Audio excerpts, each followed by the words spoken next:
Jay Revel here. Welcome to another edition of the Greater Tallahassee Chamber of Commerce podcast. We are delighted to be with you again for another installment today. We've had a wonderful show, a great guest. I think you're going to find this one wildly entertaining. No pun intended. Sarah, how are we doing? My co-host Sarah Solomon here with us as always. She's got us all mic'd up. She's got her headphones on. She's dialed in, ready to deliver another outstanding product. How are you?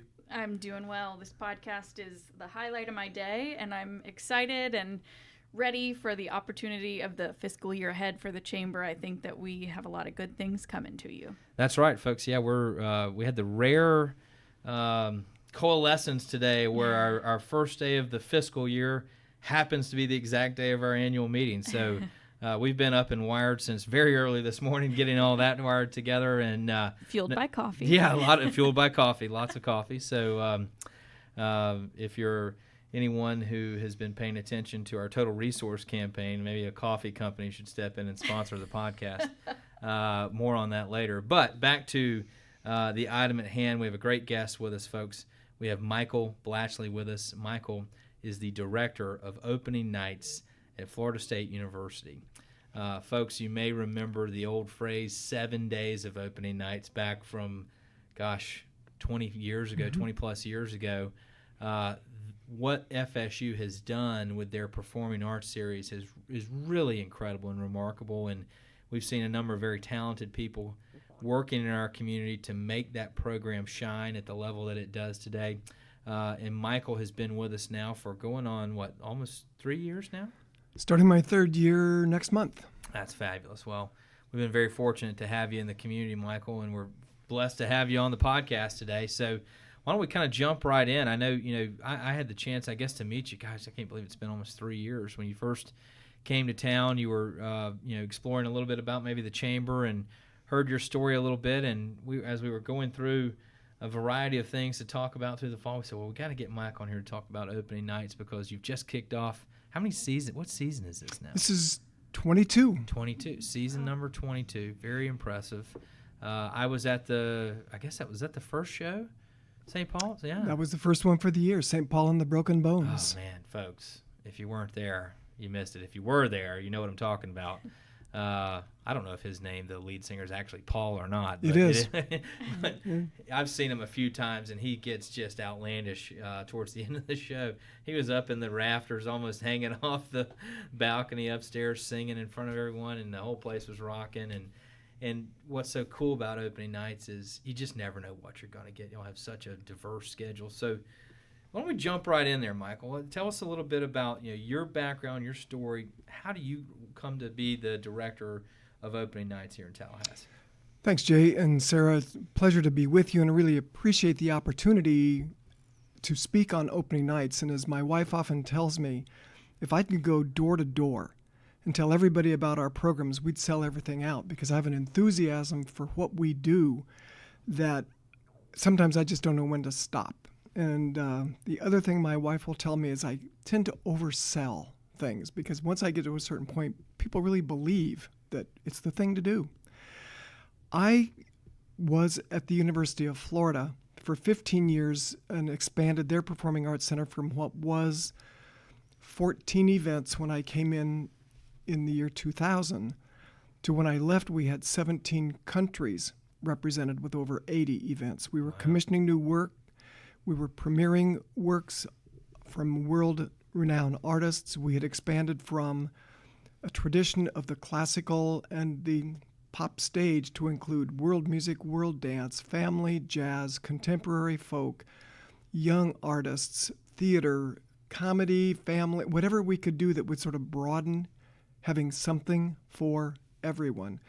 We did country, we did bluegrass, we did rock, we did jazz. We used every venue that was available to us. And then I was consulting for a while privately. And my predecessor with opening nights, Chris Hecox, who I know and respect greatly, took the position to open the new Performing Arts Center at Auburn University. When he left, I was contacted by a former board member with the University of Florida Performing Arts, Gus Corbella, a strong advocate for the arts in Tallahassee, who said, would your company be interested in doing the search for this position. And I said, I think there would be a lot of interest, but I need to let you know in terms of full transparency, I won't be involved in that because I am a candidate for the job. And that led to 3 years ago being employed and starting what we now have. Before that, I was fortunate. I worked as Director of Performing Arts at UCLA. I was Vice President, Director of Sales for Columbia Artists for the West Coast. I was with a theatrical production company doing Broadway tours. It was with the 1982 World's Fair, where I produced the World Festival and ran the Performing Arts series, which was 184 days straight, averaging 30 events a day. Was that the Knoxville one? I was in Knoxville. Okay. Well done. I want to know more about that later. All right. Crazy ideas brewing over here, folks. Continuing backwards, I was at the University of Hawaii, Colorado State University, University of Tennessee, and I've been doing what I do for over 50 years. Started when I was 6, and I love it. It's great. Okay, so tell me that. You started when you were 6, so what was the first, just a backyard production of some variety or living room? What are we talking here? Actually, it was getting friends together to sort of entertain parents, just to sort of make sure that they knew that we were staying out of trouble. I truly, in high school, started booking local bands. And from that created what were then Battle of the Bands, which was, a chance to get the local groups together that each had a following. And, you sort of create an environment, you create a market, you create a desire, you create a need, and it takes care of itself. Then through college, was doing booking engagements as an undergraduate, where I started bringing artists into the university, including, again, I was in Colorado at the time. There's a young guy in Colorado at the time that was sort of breaking out onto his own career, and brought him in, a guy named John Denver. Pretty good. Another local guy out of Aspen who became an opening act for the Nitty Gritty Dirt Band, who we presented, and this guy's name was Steve Martin. And just grew the program through the likes of the Fifth Dimension, the Letterman, and basically began to create a fit for a community where there was a desire for the arts, but not a lot of local, beyond the local regional acts, not a lot of touring national artists. And then it's grown on its own. It's been great. Tallahassee certainly is lucky to have you. You've been all over the place. Is there any kind of highlight of your career thus far that is a moment in your head that stands out? As a personal audience member, the moment that sort of is a benchmark is I was able to see the Beatles in their original North American tour in Red Rocks, Colorado. That will probably serve as an exclamation point on my entire career. That has led to a lot of other opportunities. And for a long time, Sarah, I was focusing more or less on rock and pop and staying in an area that I felt somewhat of a comfort level with. But over the course of time in my career, expanded much more into the classical performing arts, world music, dance, including spoken word and art of articulation, as I like to refer to it, to begin to find something that would be available for every member of the community as an audience. That included family programming. It included programs geared towards children. And through that, then also artists who had made their name, their recognition through television, back when that was the primary form of media entertainment in our homes, at least as I was growing up. Had the chance to work with Red Skelton and Bob Hope, and artists who basically were a part of my living room. And from that standpoint, it grew into, again, a young guy, which I created the first music videos as we know them today, on the Ozzie and Harriet show, Ricky Nelson, and worked with Rick on occasion when he came out with his first band, the Stone Canyon Band, which had some members of Colorado that were a part of it as well. So it's evolved. It's grown. Absolutely. But beginning probably with the Beatles, I thought this would be a fun place to see if I can figure out a way to do this and convince somebody that I have done it, and they'll pay me as a result of it. And that's where I am. Regular old impresario. I love it. With a small I, but yeah. Yeah, that's it. I'm a big Jerry Weintraub fan. I've read a bunch of stuff, seen his documentary. I just love it. So this is like this is very similar career trajectory. If you don't know who Jerry Weintraub is, folks, he was a legendary producer of all things very similar to Michael. I worked with Jerry, actually. I want to hear those stories. On 3 Elvis Presley dates with Jerry Weintraub and Colonel Parker. Wow. And those were long days.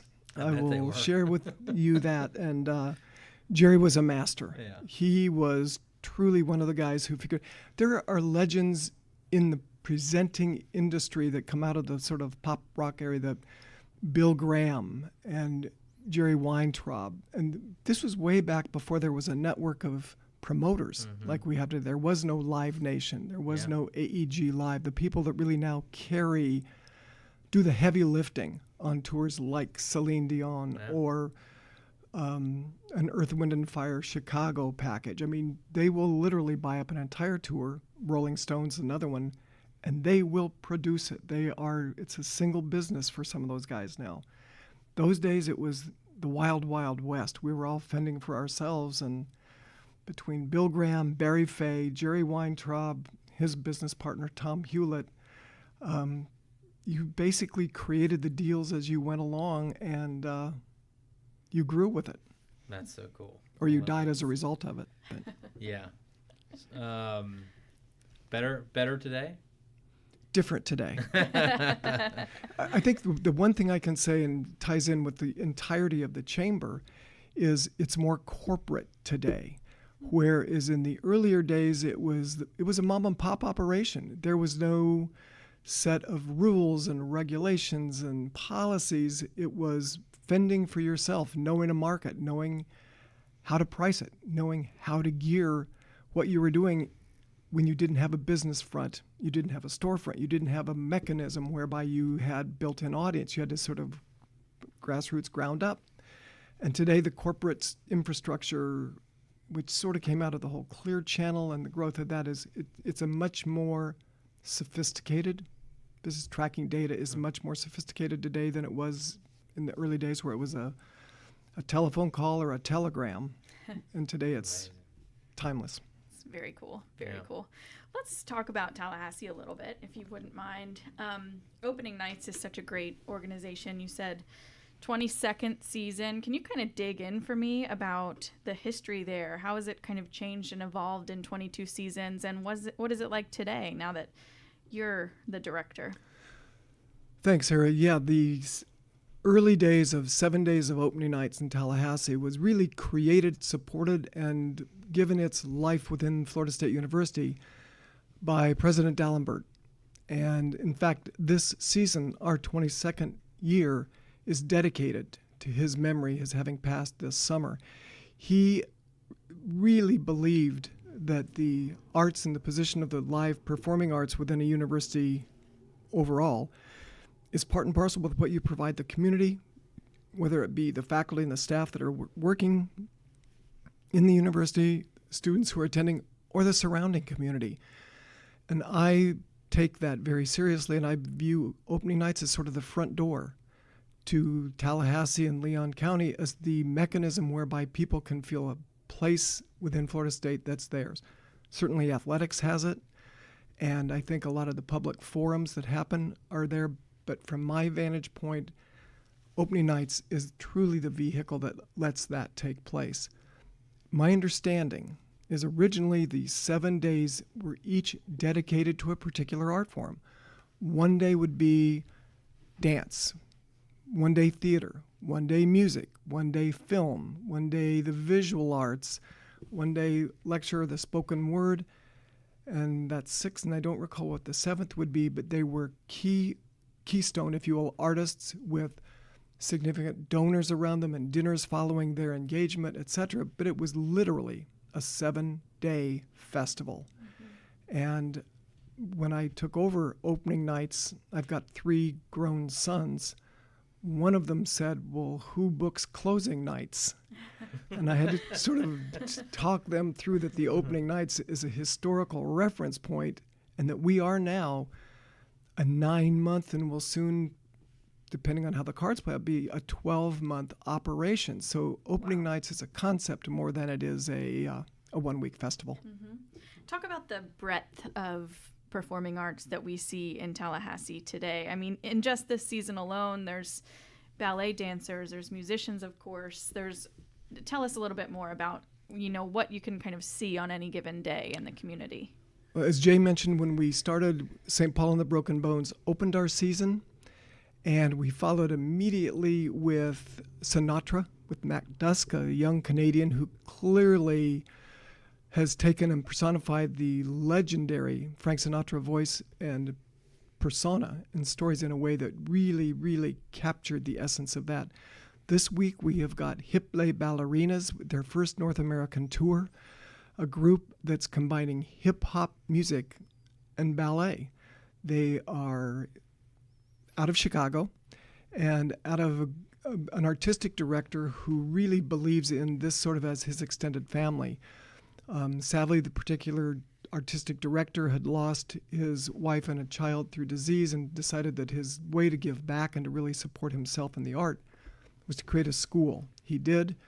Outgrowth of the school is Blachly Ballerinas, first North American tour, and to the support of what we do by the Tallahassee community, probably by the night, which is 2 days from now, we will be sold out. So it's a great thing. And then we've got Christina Pato coming in as a Gaelic artist. She's part of the Silk Road Ensemble with Yo-Yo Ma. We've got comedians coming in from the likes of which are young and emerging comics up through those that have really established their career on the comedy stages and off-Broadway. Jazz programs, a young duo with a really strong background, black violin. They're out of South Florida. Were educated in our state. This will be their second time coming back with us. Legendary artists like the Beach Boys and the Righteous Brothers, as well as Kristen Chenoweth, who is a strong, strong Broadway vocalist that will be coming in. We have an all-male dance ensemble coming in, the Trucks, if you will, is the ensemble. This will be their second, if not third time here. They were here, I think, 5 years ago, and it's sold out. The amazing thing is people tend to think of ballet as a female art form and that the men are there as essentially props or to help carry the prima in position. These guys have found that men can dance on point too, and they believe that the art form is to be shared by all. Talking shared by all, we've got a man coming in actually on Halloween, an illusionist by the name of Kevin Spencer, who believes strongly that no one should be marginalized, no one should be left out. The arts are literally for everyone. And Kevin, he and his wife, Cindy, had a very, very strong professional career. At the peak of the career, he stepped off the stage and decided to get into education and hospital work and began using arts as a healing tool and an educational tool for young people and people who were challenged with mental or sensory disabilities, and began putting programs together that involved them in a sensory-friendly way. This is following what we did last year with Parsons Dance Company when we worked with Gretchen Everhart School on a sensory-friendly program. Kevin will be with us for a week leading up to his performance. We're doing a Halloween evening performance where we're going to figure out with Kevin how to make it very comfortable for sensory challenged people by, if there are costumes, they're going to be not the real horrific, edgy costumes. They'll be sort of lighter. We'll do a trick or treat, but it'll be the kind of treats given that are right for young people who are in this position. The pre-performance activity may involve activities like coloring and things just to warm them up and bring them in. Point of all this is the arts literally are for everyone, and we're finding people to help make that happen. It's fascinating. It really, when you tell those stories, the background stories of some of these acts that come, it just, it makes you realize that these people are coming from everywhere and have stories of their own that you, as a Tallahassee resident, get to witness in your own community. It's just fascinating. One piece of elementary curiosity when I hear you speak is, how do you find these people from everywhere in all walks of life? How do you and your team at opening nights recruit and find the amazing talent acts that you find? I find the best response is the cliche, I am a sponge. I ask everybody for who they would like to hear. Green Sky Bluegrass. Hey, Just got a word of that recommendation on that from Jay. I ask my peers. I ask people who are in the same position I'm in at other places. I ask artists that come and are with us. I say, who's exciting you that's out there right now? Who's up and coming that you feel would be the next artist you would like to see? I ask agents who they're excited about that's not on their roster. I ask, obviously, audience members, and wherever I can get input, and then I pursue it. And then I start saying, you know what, this is a good fit. Obviously, the back end of that is the financial part of it, which it has to be doable. Opening nights, to a large extent, is self-funded. So we've got to be economically smart. At the same time, we're trying to be artistically and aesthetically sensitive and aware. So if you have ideas, please email them, send them, call. This year, we are doing at least 3 different programs, all of which have been recommended by members of our audience. And I will try on every year to at least have as many as I can that have come as a grassroots suggestion out of the community. We're currently working on the 2020-2021 season. We're well along with it, and it's not too late to get input for that season. Yeah, it's super cool.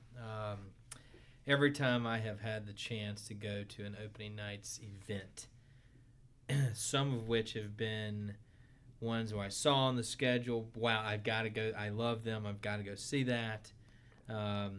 Others, and these have been probably the most delightful, are ones where I'll get a call from someone and say, hey, I've got an extra ticket. Would you all be interested in, me and my wife going and or joining someone? And yes, when you go to one and you literally know nothing about the artist, those are the ones that just blow me away. The first opening night's performance I ever went to was the Prism concert. And folks, if you've never been to the Prism concert, it's associated with all the College of Music programs at FSU. It's pretty mind-blowing. I won't spoil how those end, but they're really, really cool, especially if you're a big Knowles fan. But, I saw Wynton Marsalis over at Lee Hall doing a Christmas show. And after the show was over, he basically just walked out on the front of the stage and did a solo performance for 25 minutes, and it was mesmerizing. I saw Johnny Lang there one time doing a solo standalone blues guitar shows. Out of this world. J.J. Gray. Just every time you go, you literally, it's hard to walk out of Ruby Diamond or any of the great performance spaces that you all spread things around to without really kind of having your jaw drop. Jay, to your first experience there, I will add as a point of information that Prism is Sunday, February 2nd, and it's the afternoon of Super Bowl Sunday. Oh, right. And we are a football town. I get it, as is Gainesville, Florida. I get it. But what we have found is the afternoon matinee is a great way, if you happen to have young people around the house, to do something before the game starts because of the time changes. So that's it's a great way. And Prism, I will also add, sells out every year. Yeah, it's not to dwell on it, but you talk about football, and again, not to spoil it, but the end of the program almost feels like you're at a football game because it kind of turns into a pretty big pep rally. Very much so. All right, I'm intrigued. Yeah, that was one of probably the most surprising things I've ever seen in an auditorium, where I just was like, wow. I remember they hand you your ear plugs when you walk in, and I'm like, what is this for? Again, won't spoil it from there. But our real estate agent, my wife and I, as we moved here, our real estate agent, her first program this past February was Prism. Her response was, I had no idea. It's remarkable. It really is good. Let's talk about venues for just a second. So, Ruby Diamond Auditorium, or I guess what do we call it now? Ruby Diamond Performance Hall? Ruby Diamond Concert Hall. Concert Hall, there we go. Pardon me. What's the total seating in there? For our discussion purposes, 1,200. Okay, 1,200 seats. not a massive space by any measure. And one of the things that has always been an ongoing conversation here in Tallahassee is, do we have enough space? And Ruby Diamond fills up pretty much year round, but between programs that you do, programs the College of Music does, programs that other departments plug into on occasion. But what's it like from y'all from a planning perspective to try to again, I know one of the things that's been great as the program has expanded is you really do reach out and use almost all of the major performance spaces in the community. Jay, it's a challenge. We've got a good relationship with the others in town that are using this space as well. Tallahassee Symphony Orchestra, the Tallahassee Ballet, certainly the presidential events that take place in Ruby. And the College of Music, they got such incredible ensembles between the two symphony orchestras and the opera and the jazz ensemble and all the different entities. Ruby is probably the best used facility of its kind that I'm aware of in the country. We've got a very strong curricular program in the arts at Florida State University, and the public program, opening nights, needs to fit in with all those pre-existing commitments for the space. There's a shortage of spaces that size in Tallahassee. We could benefit from having a civic performing arts center. Challenge on that right now is the costs are not getting any lower with each passing year, and having previously worked in a consulting firm where we were doing facility planning and programming, you're looking in the basically from a low of 60 to a high of 90 or $100 million to try and create the kind of a space that would be convertible for everybody here that would want to use it. 1,200 seats, as we have in Ruby, is a great intimate space. It's a little small for what's happening right now with touring Broadway and some of the other productions that are out there, which you really need 1,800 to 2,200 seats to make it work. And at that point, you begin to look at how that measures up against other needs in the community. And as much as I can trumpet the support for a performing arts center, I understand clearly the other issues that we are facing in our county that would be a priority that would deter from that particular financial commitment. No, that's very true, but it is important, and we can't tell you how many times we've had conversations with companies, with executives who, in their recruitment process for talent, sometimes it's people trying to get people to stay here. Sometimes it's trying to bring people to the community. Very often, bringing people to the community. Opening nights is one of the top things that people will use as a recruiting tool. Y'all have great corporate support. Every time you go to a concert, I feel like I see a chamber member on stage introducing their performance. How important is that relationship for y'all's success? Extremely important. It's critical for a community the size of Tallahassee to have investment from the business community, because we cannot do it alone. The ticket sales comprise a good portion of what we use to function off of, and I try and equate it to where your purchase will help cover the artist fee. So all the ancillary expenses in that, and that means the staffing, the marketing, the rent for the facilities, paying the technical crews that we need, all that has to come from somewhere. That becomes our corporate sponsorship, our membership, money from the university that we get, which is, I appreciate extremely, but we are not fully funded. We've got to generate a lot of our own revenue. The businesses are critical in terms of the path that we walk. That's incredibly valuable to know, because again, knowing some of the folks that have been regular contributors and members, and every time you go to a show at Ruby, you see a lot of familiar faces. And I think the other thing, just to kind of bring it all full circle on the full reach of the programs you do, is you do a lot of education. You were talking a little bit a while ago about some of that stuff, but give us just to scope that out for us. I mean, the outreach that you're doing into the community and how important that is for what you do. Jay, it's extremely important. Referencing back to Matt Dusk, the young guy that was here that did Sinatra with Matt Dusk, did a class at FAMU. Daryl Tooks is the professor there that brought us in. professional musician in his own right. And it was the music business class.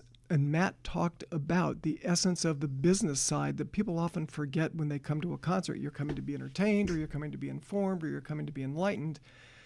The guy, women, groups on the stage are there because they are a business.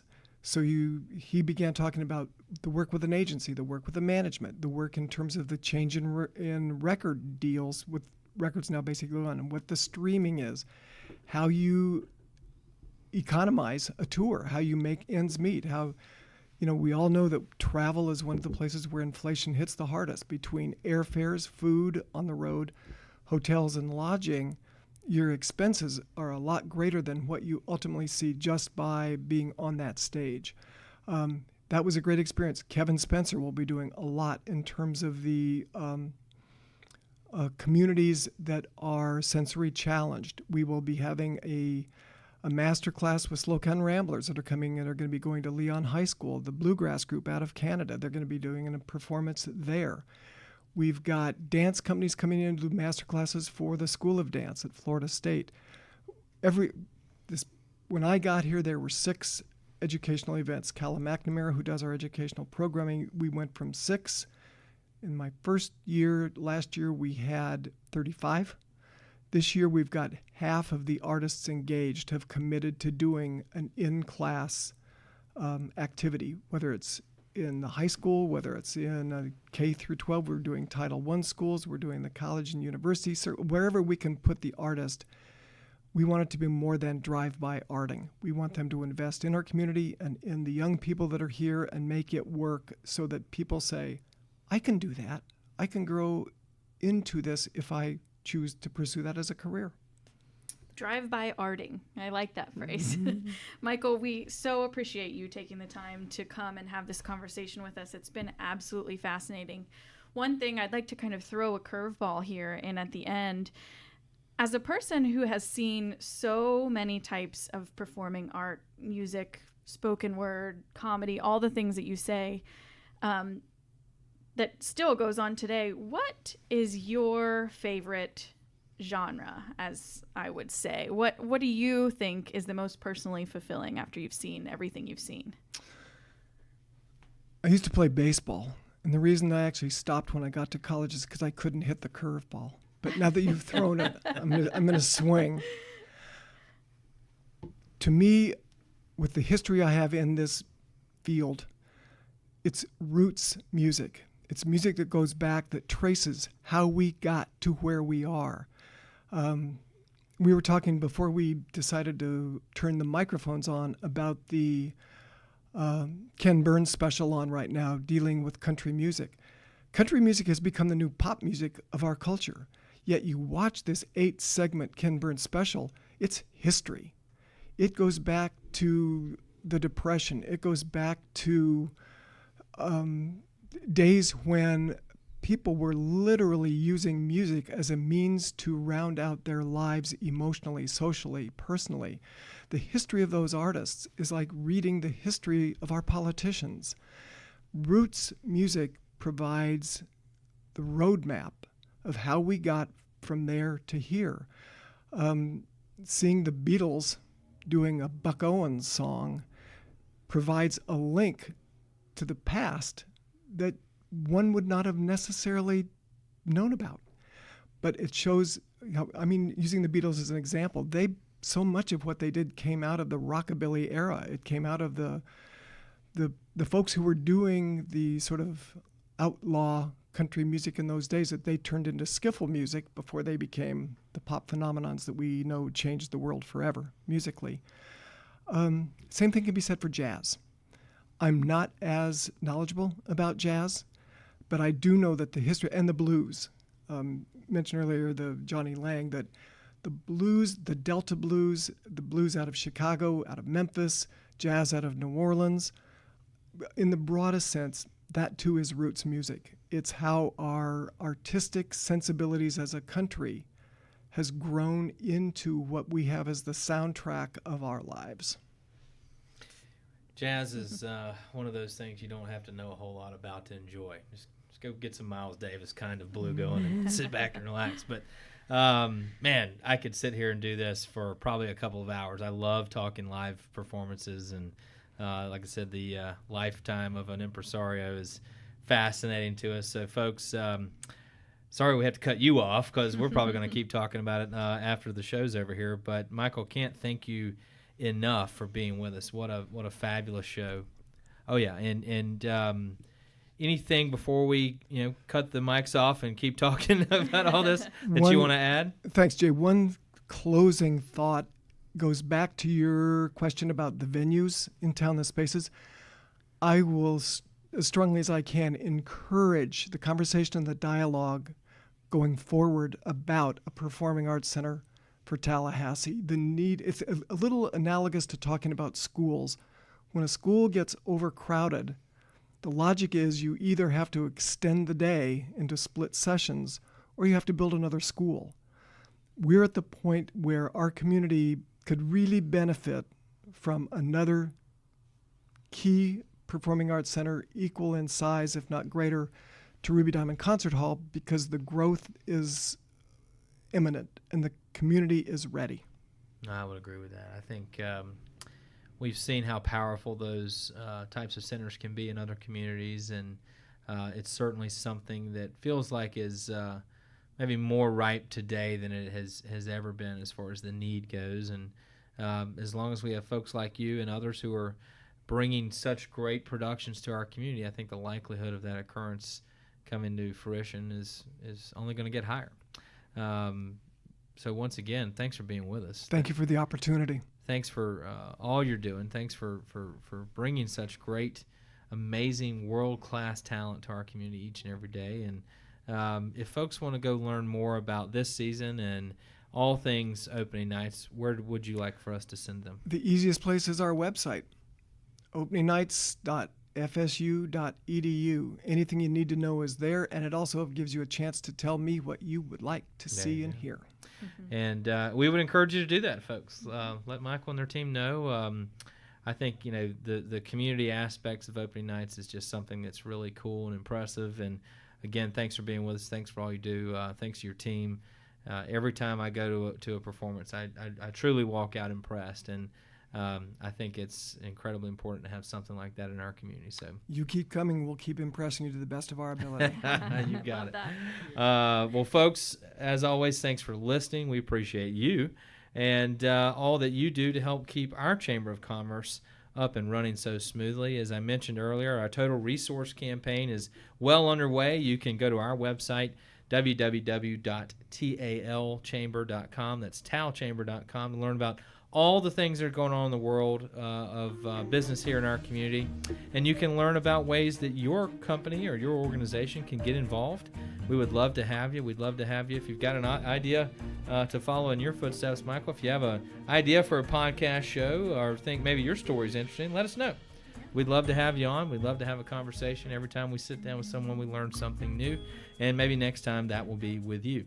As always, we would appreciate it if you subscribe to the podcast on any of your favorite listening devices. Leave us a review. 5 stars are preferable, but we'll take any we can get.